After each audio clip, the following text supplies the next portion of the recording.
Mes parents ont offert à ma sœur $100 000 pour commencer sa vie, un cadeau enveloppé d'approbation et de fierté.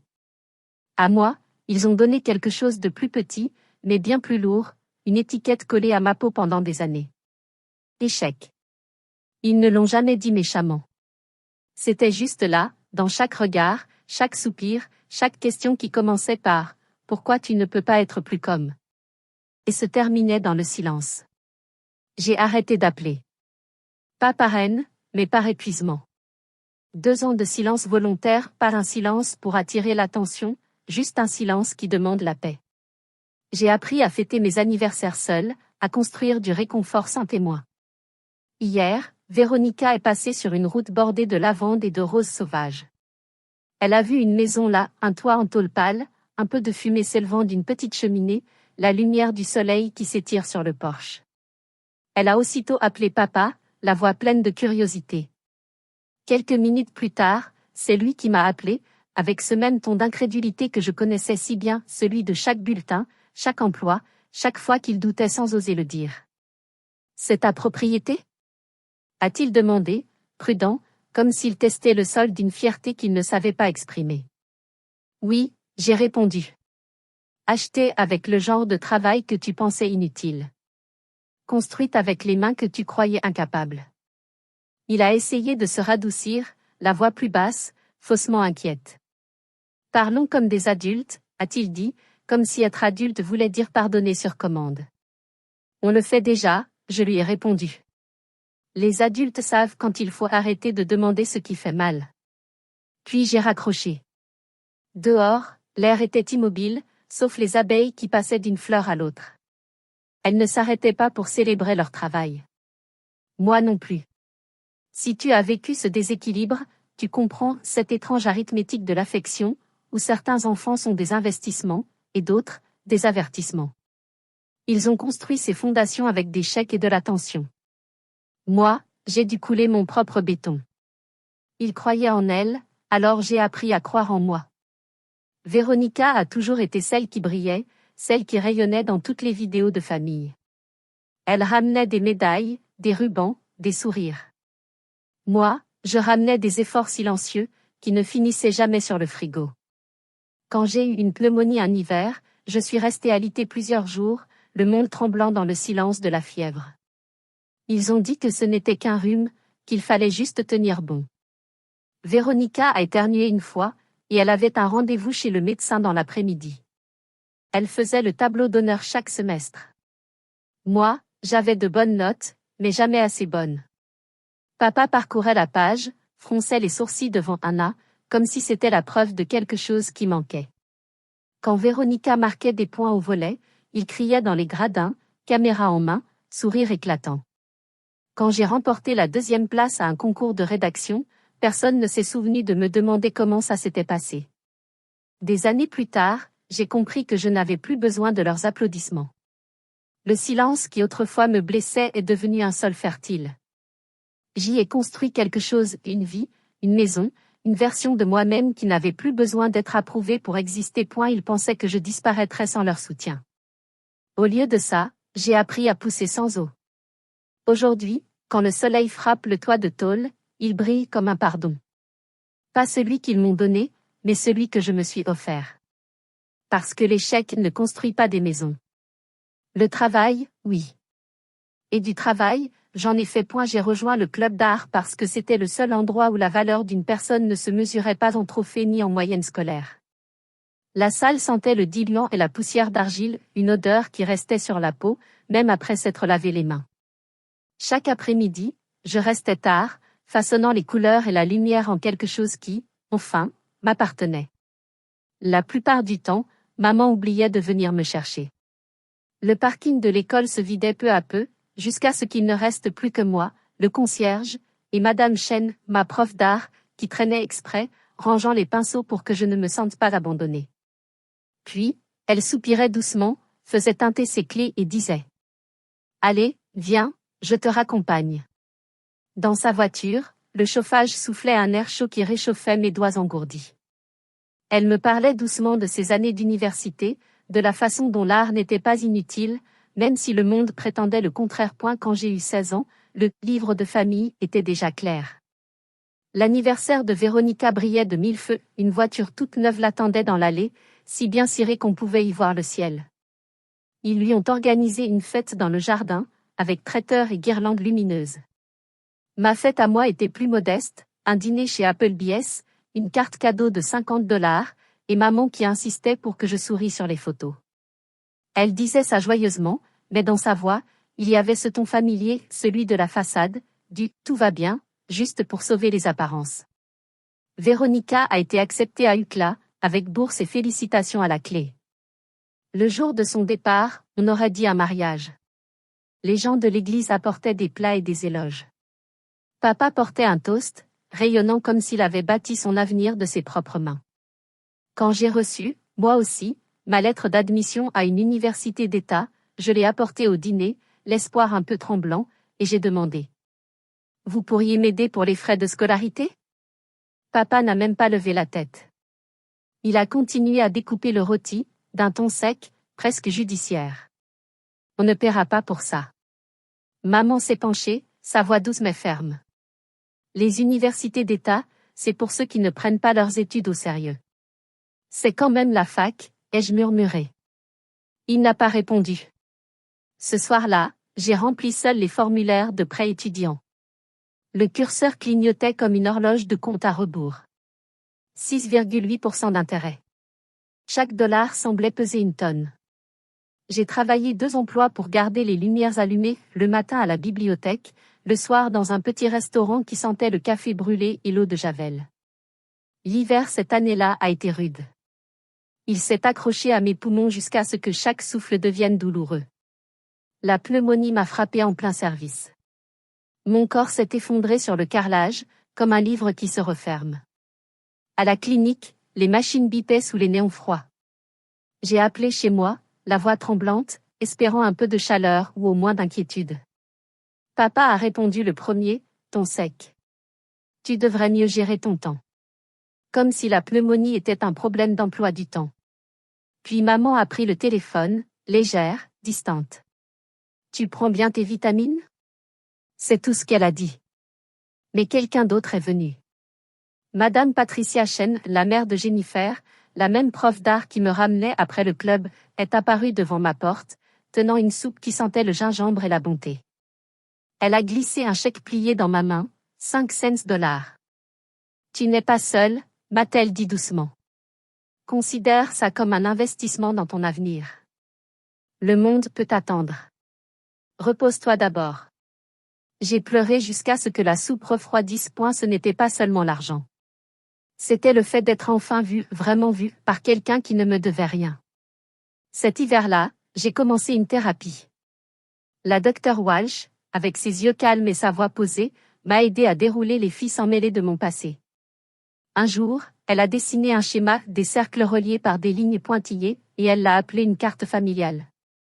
Elle y a tracé les schémas dans lesquels j'avais grandi, l'amour conditionnel, les attentes silencieuses, la résistance héritée.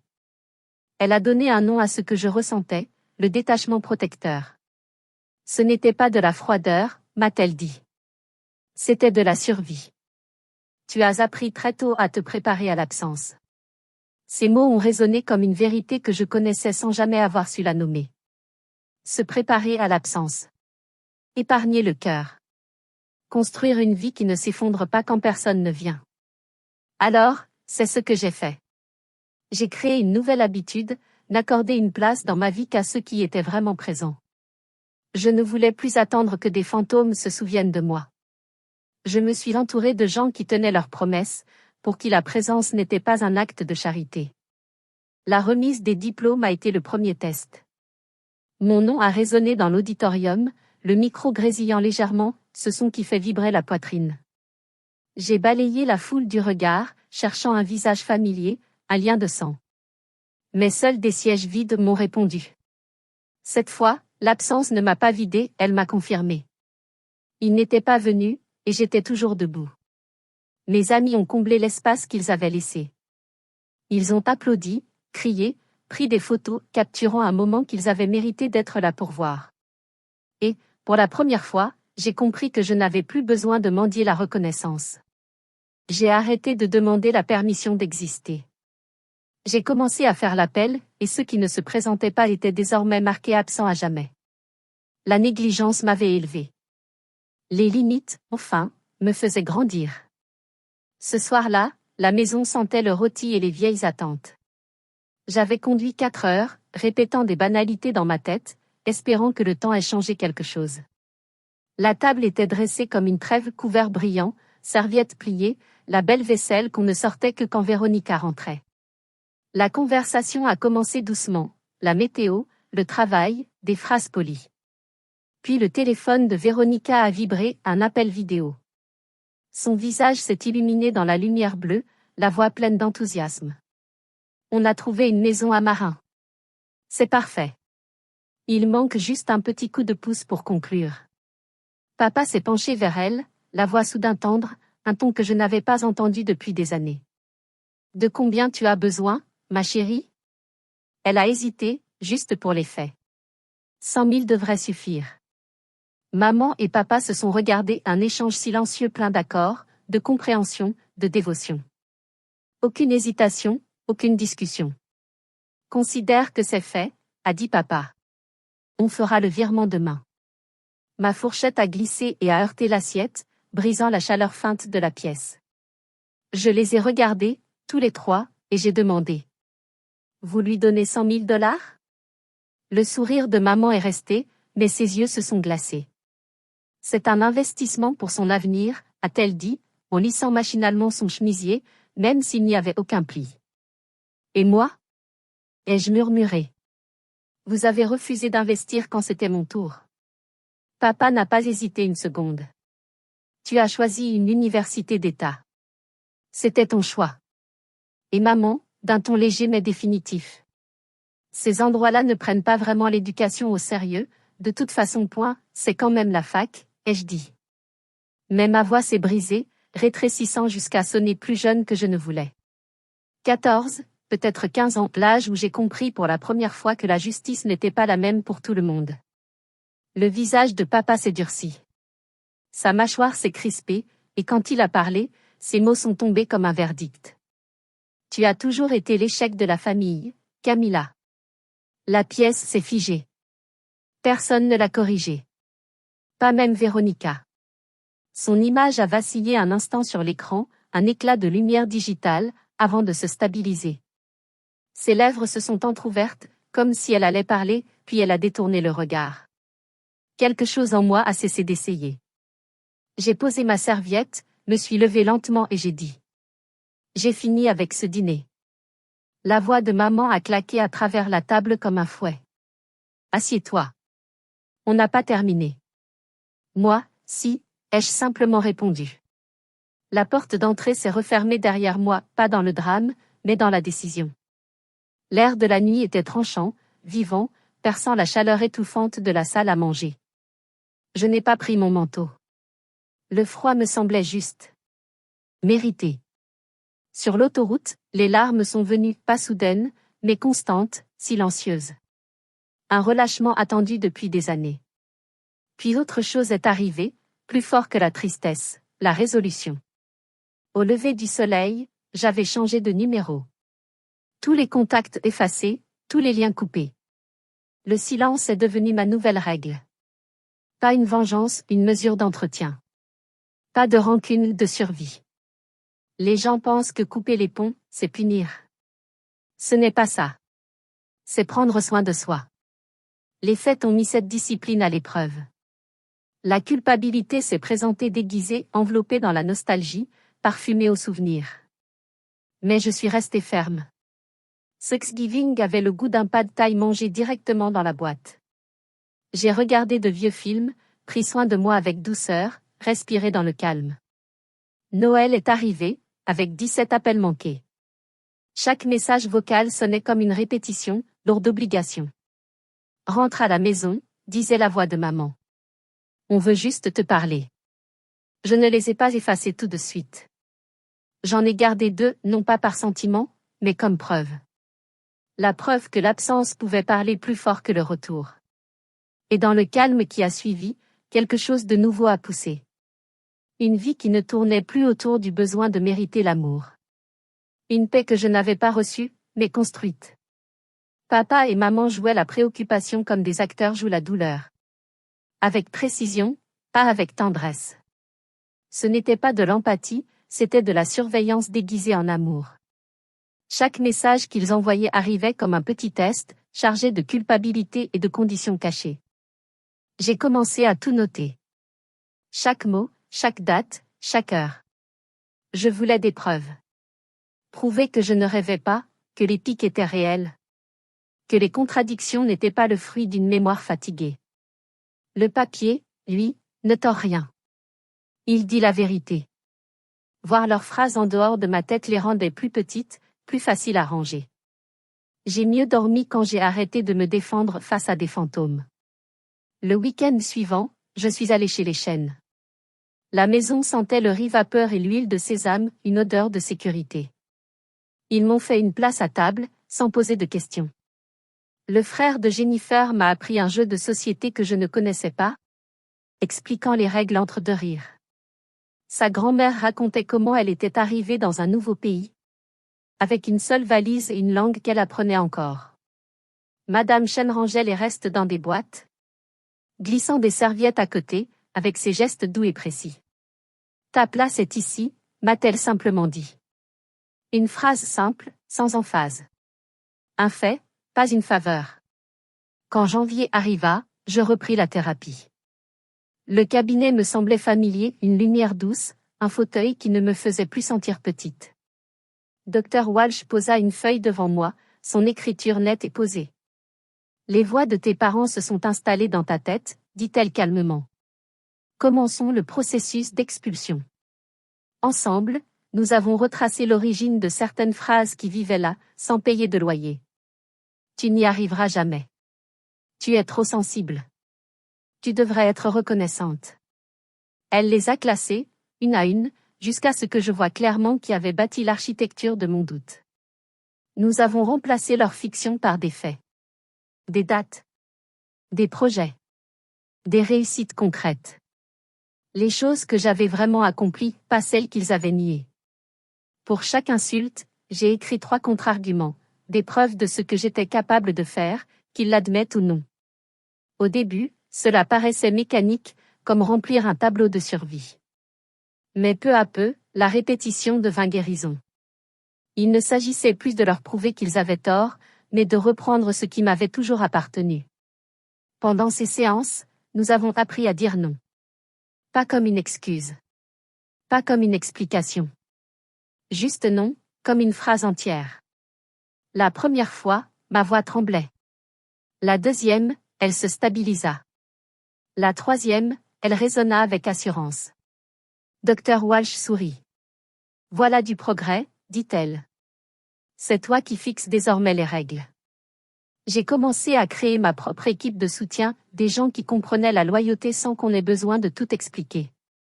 J'ai rempli ma liste de contacts avec ceux qui se souvenaient des anniversaires, qui prenaient des nouvelles après les échéances, et qui étaient présents sans attendre d'éloges. J'ai cessé de répondre aux disputes imaginaires. J'ai arrêté de rejouer d'anciennes conversations dans ma tête. À la place, je répondais aux mi qui payaient mes factures.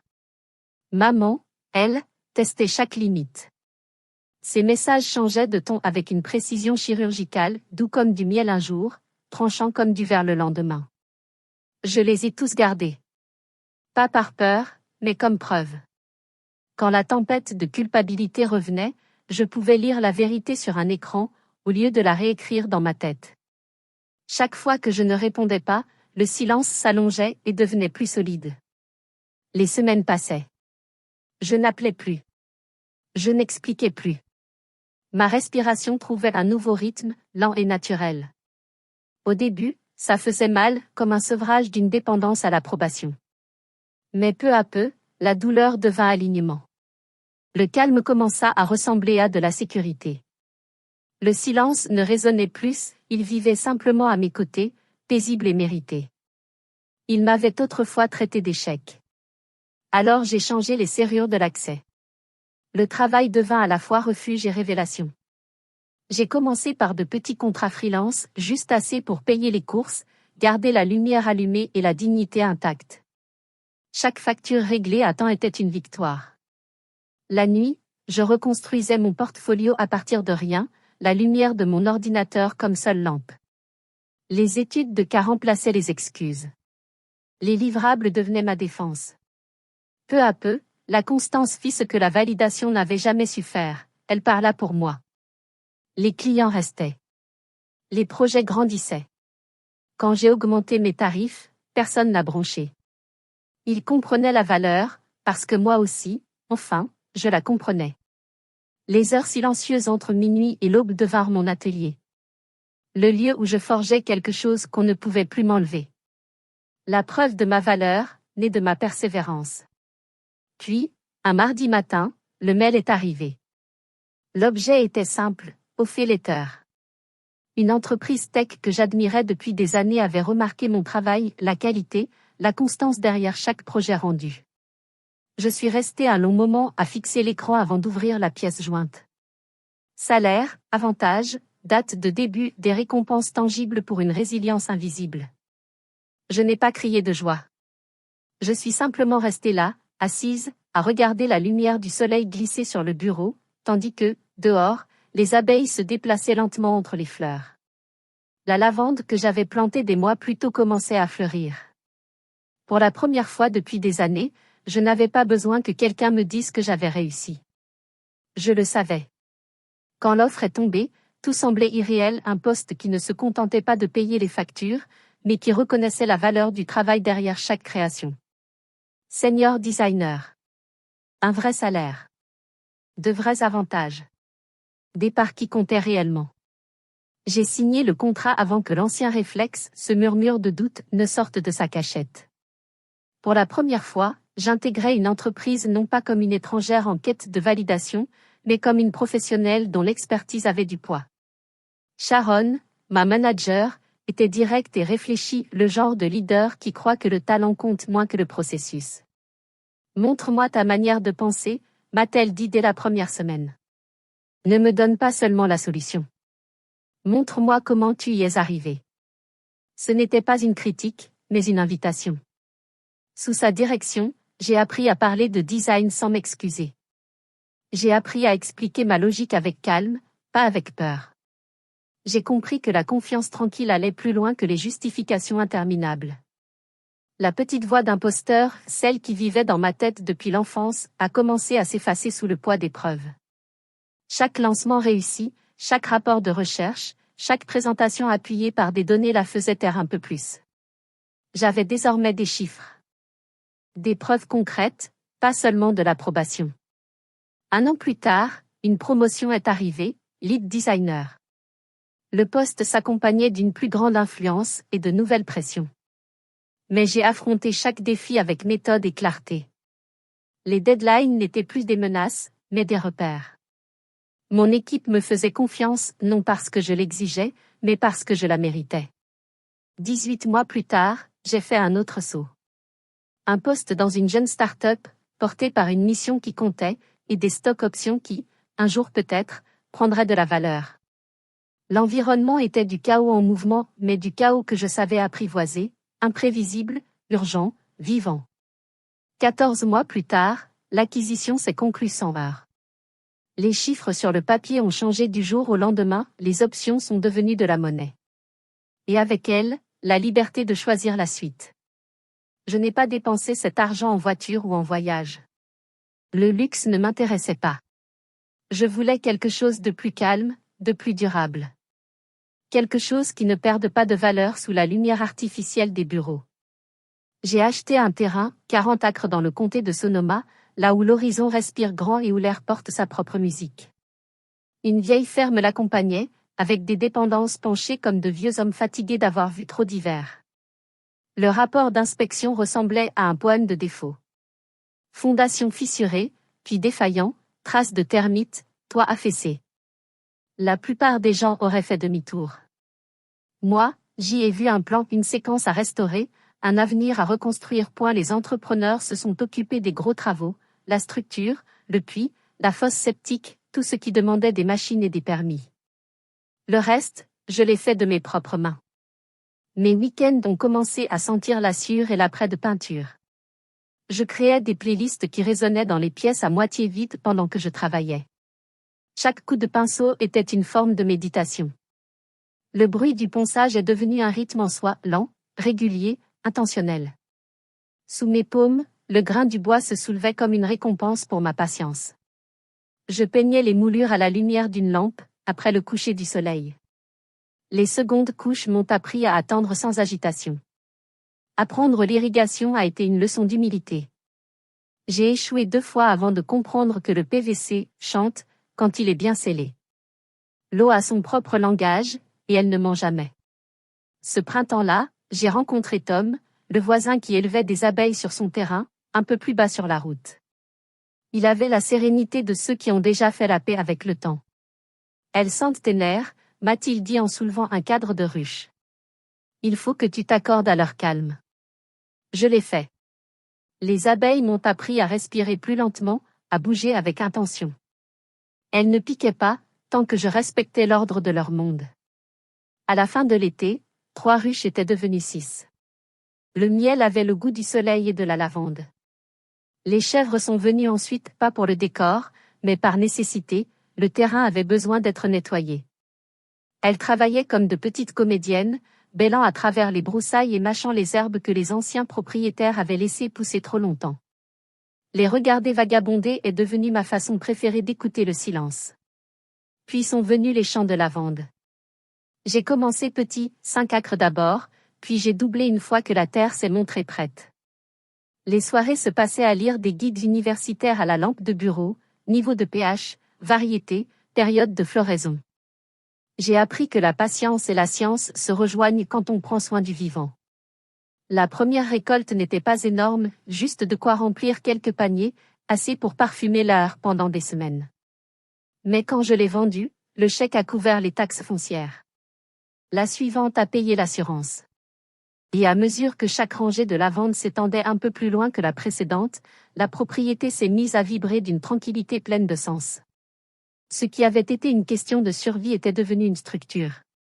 Chaque clou, chaque ruche, chaque acre était une preuve, non pas que j'avais réussi malgré eux, mais que j'avais bâti une vie en accord avec moi-même. La terre répondait aux soins comme les gens ne l'avaient jamais fait. Ici, le silence ne signifiait pas l'absence. Il signifiait l'appartenance. J'ai fini par comprendre que même la meilleure terre a besoin de plus d'une paire de mains. Le travail avait dépassé mon propre rythme, et les champs méritaient plus d'attention que la lumière du jour pouvait en offrir. Alors j'ai embauché de l'aide 2 lycéens du coin, Emma et Tyler. Je leur ai promis un salaire juste, des horaires souples, et quelque chose de rare dans notre petite ville, un apprentissage qui avait du sens. Ils apprenaient vite, patients dans les détails que tant d'adultes trouvaient ennuyeux. Ensemble, nous préparions les commandes dans la grange aménagée, où l'odeur des tiges séchées se mêlait au rire et au son des cartons qu'on fermait avec du ruban. Emma parlait souvent de ses projets d'université, sciences de l'environnement, peut-être études agricoles. Je me reconnaissais dans son agitation, dans cette conviction hésitante que les rêves coûtent trop cher. Un après-midi, elle a marqué une pause avant de me demander des heures supplémentaires. Sa voix tremblait d'excuses. « Je veux juste commencer à économiser », a-t-elle dit. J'ai ouvert le planning et prolongé ses heures sans commentaire. « Économise pour les frais de scolarité », je lui ai dit. « Ton poste t'attendra. » Elle m'a regardé, étonnée par l'absence de sermon, puis a souri avec soulagement. Ce jour-là, je l'ai vue partir avec quelque chose de plus solide dans sa démarche. Ce petit geste, offrir à quelqu'un ce que j'avais autrefois supplié de recevoir, m'a semblé comme une bouffée d'oxygène.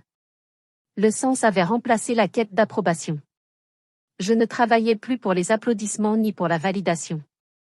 La ferme n'était pas un monument à la survie, c'était un être vivant, et elle me rendait tout ce que j'y mettais. Les fêtes, autrefois pleines d'échos de solitude, ne sonnaient plus creux. Les chaînes venaient souvent. Les voisins s'arrêtaient avec des bocaux, du pain, ou simplement pour discuter. La table de la cuisine, jadis île de silence, était devenue un lieu de bruit et de chaleur. Au printemps, j'ai décidé qu'il était temps de faire une évaluation officielle.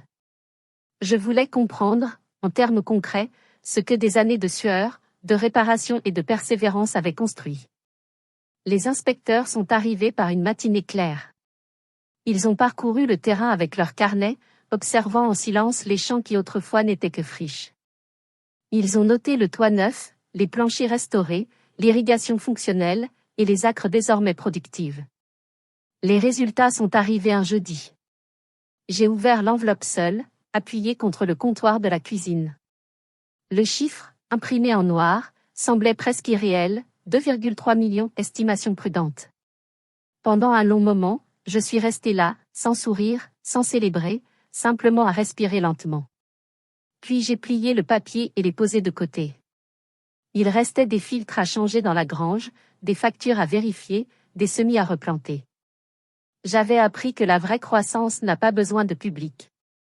Elle ressemble à des chèques encaissés, des paumes rudeuses, et des champs qui fredonnent sous la lumière du soir. Cette nuit-là, j'ai dormi profondément.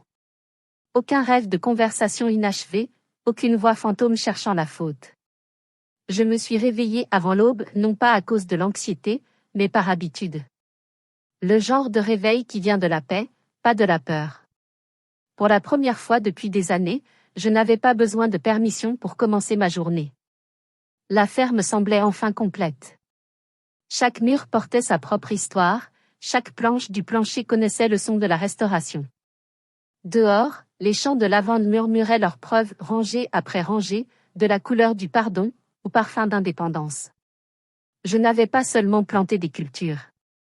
J'avais planté une nouvelle vie, racine après racine, jusqu'à ce que l'ancien récit n'ait plus d'espace pour pousser. Puis, comme appelée par la coïncidence ou peut-être par les conséquences, Véronica est réapparue. Elle faisait du wine tasting à Sonoma, ce genre de luxe de week-end qui lui avait autrefois semblé banal. Une mauvaise direction a conduit sa voiture sur ma route de gravier, celle bordée de rosiers et du portail en bois que j'avais restauré moi-même. Le soleil de l'après-midi adoucissait les contours de tout, même de sa surprise.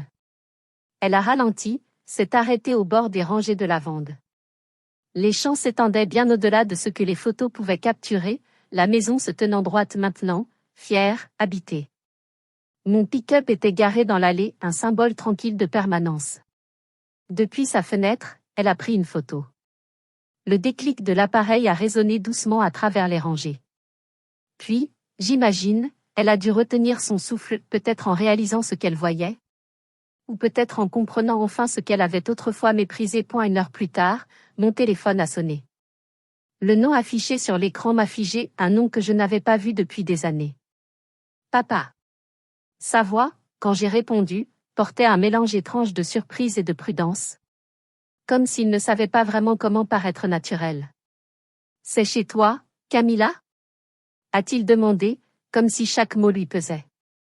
Oui, ai-je répondu simplement. 40 acres, une ferme rénovée, des champs en activité. Il a marqué une pause. J'ai consulté les registres du comté, a-t-il repris, d'un ton qui sonnait comme une confession déguisée en curiosité. L'évaluation indique 2,3. C'est exact, ai-je dit. Le silence s'est étiré, lourd comme nos anciennes conversations. Lui, cherchant à garder le contrôle. Moi, refusant de combler le vide avec des excuses. Puis, inévitablement, le ton a changé. Sa voix s'est faite presque chaleureuse, trop bien préparée. On pourrait t'aider à développer ton activité, a-t-il proposé. Si tu veux augmenter la production, on pourrait faire partie du projet. J'ai laissé les mots flotter, écoutant le bourdonnement des abeilles par la fenêtre ouverte. Les mêmes abeilles qui m'avaient appris la patience et l'ordre. Le parfum de la lavande entrait avec le vent. Et je me suis souvenu de ce que le mot aide signifiait dans notre famille. Des conditions, des comparaisons, de l'amour conditionnel déguisé en générosité. Autrefois, il m'appelait un échec. Aujourd'hui, il m'appelait un investissement. J'ai souri, sans méchanceté, juste avec lucidité. La croissance avait bouclé la boucle. Je n'avais plus besoin de leur version du soutien. J'avais déjà bâti quelque chose qu'on ne peut pas acheter, seulement mériter. Quand ils ont repris contact, ce n'était pas avec des excuses ni des mots tendres. C'était sous la forme d'une opportunité. Des contacts, du capital, des conseils, sérieux. Leur langage était devenu transactionnel, poli, presque impersonnel. Comme si la famille pouvait se négocier comme un contrat. Pendant un instant, j'ai revu les feuilles de travail de ma thérapeute. Celles intitulées Scénario de limite, application pratique. Et sa note, écrite dans la marge. Tu ne dois aucune explication pour ce que tu choisis de protéger. Alors j'ai pris une inspiration. Me souvenant de chaque répétition de ce mot unique. Et je l'ai prononcé clairement. Non. Il n'y avait ni tremblement dans ma voix. Ni besoin de me justifier. Juste ce mot, seul, petit mais absolu. Le silence de l'autre côté s'est brisé quand ma mère a pris le combiné. Sa respiration était rapide, chargée de cette vieille urgence de contrôle. Ne sois pas ridicule, a-t-elle lancé sèchement. On est une famille. Les familles s'aident entre elles. Son ton était celui qu'elle utilisait toujours pour réécrire l'histoire. Je l'ai laissé retomber avant de répondre. Tu m'as appelé un échec, ai-je rappelé. À table. Un mardi soir. Tu l'as dit devant Véronica. C'était de l'amour dur, a-t-elle répliqué vite, sa voix montant dans une fausse douceur. Ça t'a motivé. Regarde-toi maintenant, ça a marché. Non, ai-je dit calmement. Ça m'a effacé. Ce que tu vois maintenant vient de ce que j'ai reconstruit après que tu l'as détruit. Elle n'a rien répondu. Mais j'ai entendu son souffle. Le son de quelqu'un qui réalise que son pouvoir vient de s'éteindre. Le lendemain matin, une autre tentative est arrivée, cette fois par email. Objet, proposition d'investissement. Une police élégante, un ton professionnel. Je ne l'ai pas ouvert. J'ai archivé le message. Puis bloqué leurs adresses. Une semaine plus tard, un coursier est apparu à la porte. Poli, en uniforme, tenant une enveloppe simple, marquée de l'écriture familière de ma mère. Pas d'adresse d'expéditeur. Mais je savais immédiatement d'où elle venait. À l'intérieur, un chèque de 100 000 $. Et un mot griffonné à la hâte. Pour tes études. Pardon. Je l'ai regardé longtemps. 10 minutes, peut-être plus. Mes mains sont restées calmes. Je n'étais pas en colère, juste sûre de moi. Le chèque semblait être une monnaie imprimée dans une langue que je ne parlais plus. Je l'ai glissé dans la déchiqueteuse, regardant le papier disparaître en fines bandes régulières. Jusqu'à ce que chaque chiffre se dissolve. Quand ce fut fini, j'ai pris une feuille blanche. Et j'y ai écrit une seule phrase. Le pardon n'est pas à vendre. J'ai mis les morceaux déchiquetés dans une nouvelle enveloppe. Et je les ai renvoyés, en recommandé, avec accusé de réception. Parce que les clôtures méritent des traces écrites. Pas pour la vengeance, mais pour la paix. Les jours suivants ont passé dans un calme presque parfait. Puis, un matin, j'ai entendu le bruit de pneus sur le gravier. La caméra du portail a émis son petit son familier. Un signal d'alerte, pas d'inquiétude. Sur l'écran, je l'ai vu. Mon père. Pantalon repassé, chaussures cirées, posture calculée. Il semblait plus petit que dans mes souvenirs. Comme un homme essayant de porter une identité qui ne lui allait plus. Il fixait l'objectif de la caméra comme s'il regardait mes yeux. « Camilla » a-t-il dit d'une voix à peine audible dans l'interphone. « S'il te plaît. J'ai juste besoin de 5 minutes. » J'ai appuyé sur le bouton et répondu calmement. « Pas. » Il a marqué une pause, déstabilisé par l'absence de discussion. « J'ai eu tort » a-t-il dit enfin. « Je suis désolé. Autrefois, ces mots m'auraient brisé. Plus maintenant. » J'avais passé des années à mourir de faim sur la promesse d'un changement qui ne venait jamais. « Tu as eu 26 ans » ai-je répondu. « Tu les as mal utilisés. » Il a dégluti difficilement. « Nous sommes tes parents. Les parents méritent un droit d'accès. » J'ai presque souri.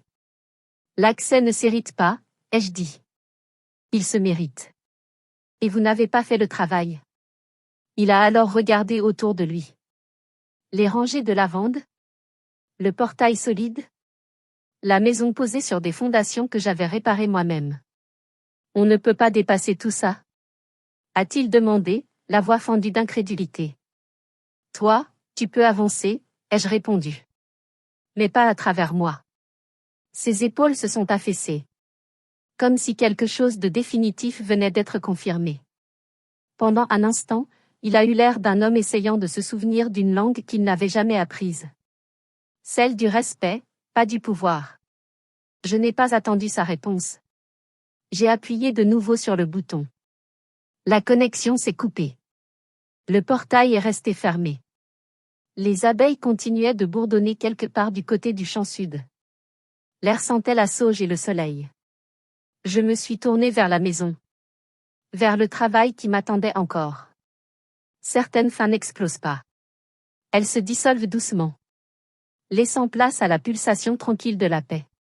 Il est resté devant le portail plus longtemps que je ne l'aurais cru. Les mains dans les poches. Comme s'il cherchait encore une version de lui capable de réparer tout ça.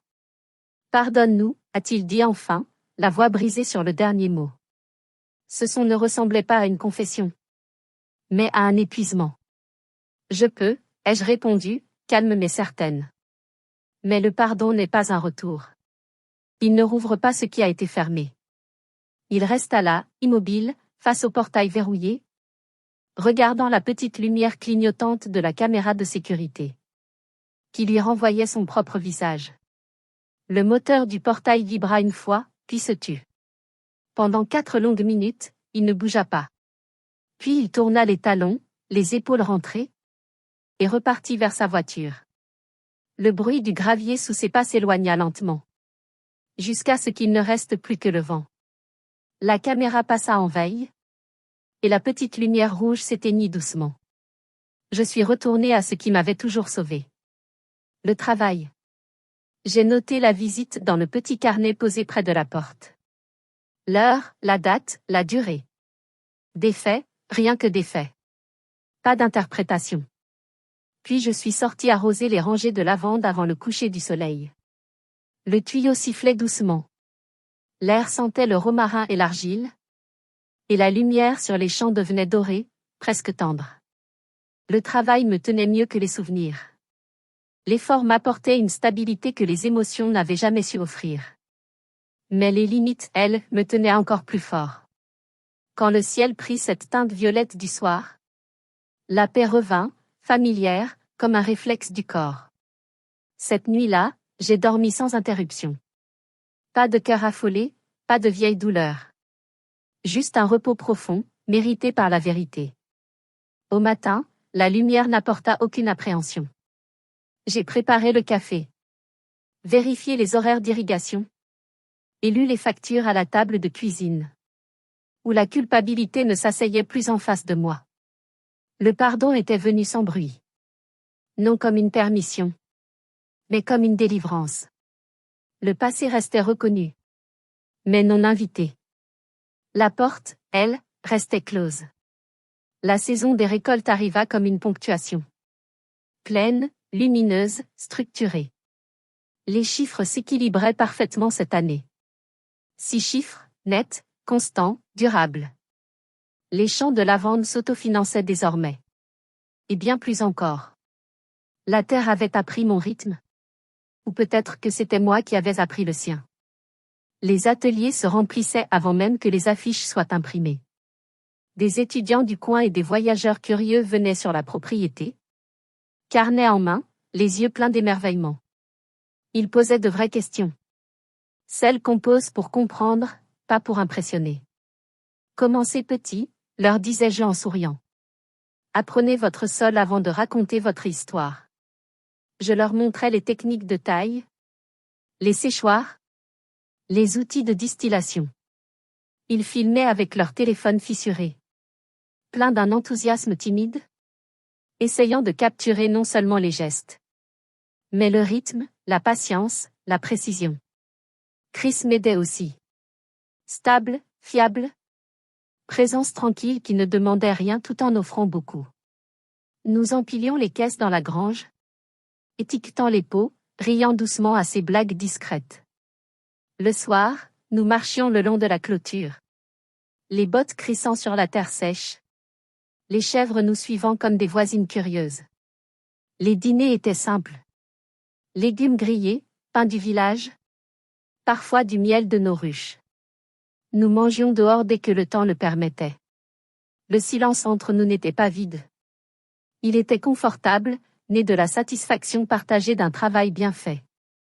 Le sommeil revenait facilement. Profond, continu. Le genre de repos qui autrefois appartenait aux autres. La paix avait désormais une texture. Douce, méritée, stable. Je gardais encore quelques heures par semaine pour le design. Des projets à distance qui entretenaient ma rigueur technique.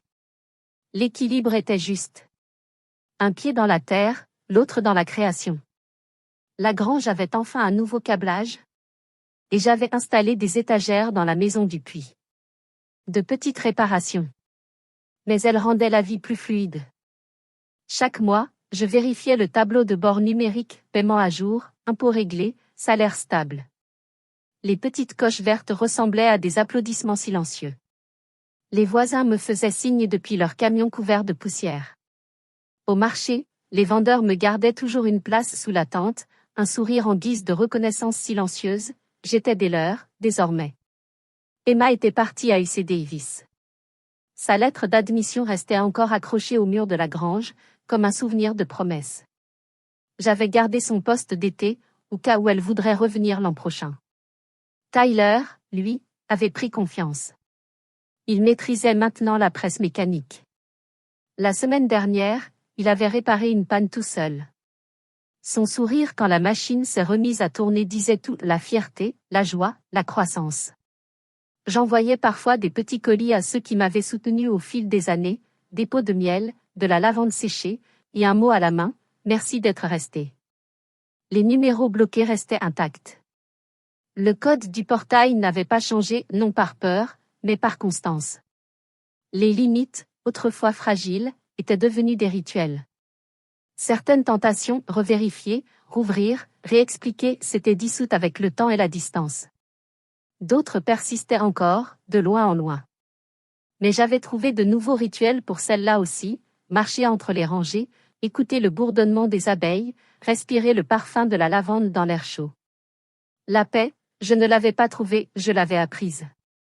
Quand les vieilles pensées tentaient de revenir, celles qui murmuraient l'échec ou les conversations inachevées, je les affrontais avec des faits. Pas avec des émotions. Pas avec du doute. Juste avec des preuves. Je notais ce qui était concret, les numéros de commande, les livraisons planifiées, les reçus archivés, les tests de sol, les bilans d'entretien, les comptes à jour. Ce rythme, cette structure, manqueront toujours. La preuve que ma vie se mesure désormais en résultats, pas en opinion. Le docteur Singh, ma nouvelle thérapeute, m'a dit un jour que la constance reprogramme le système nerveux. C'est une mémoire musculaire, m'avait-elle expliqué en remontant ses lunettes. Votre corps a appris que la stabilité est sûre. J'avais souri. Je n'appelais plus ça une thérapie, ni même une guérison. Je l'appelais simplement respirer à nouveau, vivre sans se préparer à encaisser. Cette année-là, la lavande a fleuri plus tôt. Les champs vibraient sous la lumière de fin d'après-midi, les rangées violettes ondulant doucement dans le vent.